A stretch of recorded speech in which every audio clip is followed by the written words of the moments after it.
Grande successo per il Conte dei Sospieri, che nella serata di giovedì grasso ha riempito il Teatro Don Bosco di un pubblico caloroso e partecipe. Un'esplosione di allegria che ha dato il via ai festeggiamenti per gli 80 anni del piccolo teatro Città di Chioggia, con una rappresentazione sold out all'insegna della tradizione e del divertimento.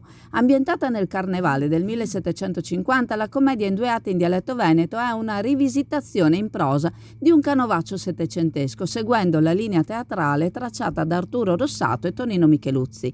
Con la regia di Lucio Rossetti, lo spettacolo ha saputo coniugare un ritmo serrato, battute vivaci e un cast arricchito da nuove leve, confermando la vitalità del piccolo teatro. Patrocinato dal Comune di Chioggia, l'evento rientra nel progetto Tempo di leggere, 10 diritti per un piacere ritrovato, iniziativa promossa dall'Assessorato alla Cultura a sostegno della candidatura della città a Capitale del Libro 2025, un trionfo di arte e cultura nel segno della tradizione teatrale veneta.